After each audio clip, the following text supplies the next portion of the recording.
এই যে মাছটা,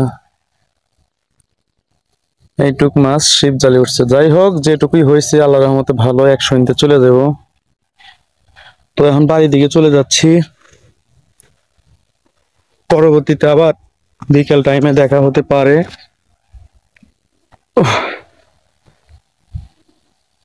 এই যে সেই নদী, এই নদী আমরা মাছ মারি আর কি। ওই যে নৌকা নিয়ে বাইটিকে দেখতে পাচ্ছেন, সে চাইনা জাল ফেলাইছিল। আজকে 5 দিন হয়েছে, 5 দিন পরে আজকে জাল উঠায় দেখে একটা মাছও নাই। এখন আসলে এই জায়গায় জাল ফালাইলে আসলে অনেকেই আইসা মানে মানুষের জাল তুলে মাছ নিয়ে যায়। তো ভাইটি ওই কারণে হয়তো বা মাছ পায় নাই। তাছাড়া এই নদীতে আপনার 5 দিন হয়েছে জাল ফালাইছে, মাছ থাকবে না এটা কোনো কথা না। এটা বিশ্বাস হয় না, বিশ্বাস করার মতো না। তো অনেকেই আসে, এসে মাছ তুলে নিয়ে যায়। তো এই যে, যাই হোক, ভাইয়ের নসিবে নাই, ওই কারণে মাছ বললো পায় নাই। এই যে বাড়িতে চলে যাচ্ছি। আপনারা সবাই ভিডিওটা দেখবেন এবং সবার কাছে শেয়ার করে দিবেন। তো আপনারা সবাই পাশে থাকবেন, কিছুক্ষণ পরে লাইভ করব। অবশ্যই লাইভে দেখা হবে, কথা হবে। সবাই এই লাইভে অংশগ্রহণ করবেন। এই যে আমাদের সেই বাগান, এই বাগানে মাঝে মাঝে ভিডিও বানানো হয়।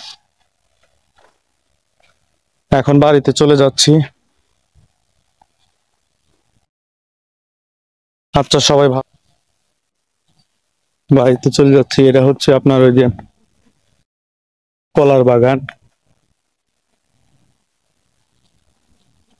এই যে সেই রাস্তা, এই রাস্তা দিয়ে বাড়ি চলে যাচ্ছি। মূলত এই নদীতে আসলে আমার ছোটবেলা থেকে অনেক মাছের নেশা। তো মাছ আমি মারি মোটামুটি। যদি যাই কখনো আমি খালি হাতে ফিরে আসি না, মাছ নিয়েই আসি। তো এবার ঢাকা চলে যাওয়ার পর তেমন মাছ মারা হয় নাই, আর মাছের প্রতি নেশাটাও আস্তে আস্তে কমে গেছে।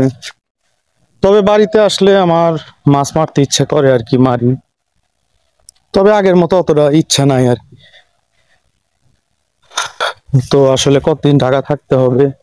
ঢাকা মূলত ভালো লাগে না, তারপরেও থাকি, কারণ চাকরি করতে হবে, টাকারও প্রয়োজন আছে। তো এই কারণে বাড়িতে থাকা হয় না। তো উদ্দেশ্য, বেশি দিন ঢাকায় থাকবো না। এই যে এই কয়টা মাছ হয়েছে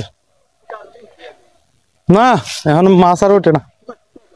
আমি মারছি লগা দুইটো, একটা কাইক্লাস মারছি আর আরেকটু মারছি লগা কাকলা। হ্যাঁ, আরো আছে 100 দেবে নি আর কি। না, এখন মাছ বেশি একটা ওঠে না। হ্যাঁ, জাল বান্ধিছি। ওয়ালাইকুম আসসালাম। সবাই ভালো আছেন? এই যে আমাদের এলাকা,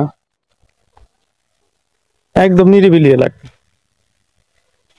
অনেক সুন্দর একটা এলাকা। তো এখানে আসলে বাপ দাদার সম্পদ এই জায়গায় মানুষের খুবই কম আছে। বেশিরভাগই মানুষ এই জায়গায় জায়গা কিনে বাড়ি করছে। আমাদের বাড়িঘর তো ছিল আগে নদীর পাশে, যমুনা নদীর সাথে। তো অতিরিক্ত বালু তোলার কারণে আমাদের নদীটা, আমাদের বাড়িঘর সব নদীর মধ্যে বিলীন হয়ে যায়। তো তারপর থেকে আমরা এই বগুড়া চান্দাইগোনা এসে একটা বাড়ি করি। তো এই যে এই জায়গাটা অনেক নিচু ছিল, সেই কারণে এই যে মাটি ফালানো হচ্ছে।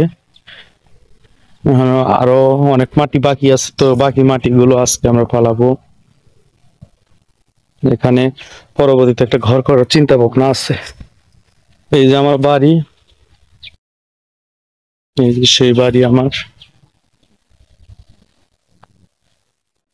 তো আশা করি সবাই ভালো থাকবেন। অনেকক্ষণ আপনাদের সাথে কথা বললাম। তাই ভিডিওটা শেয়ার করে দিবেন এবং সবার পাশে থাকবেন।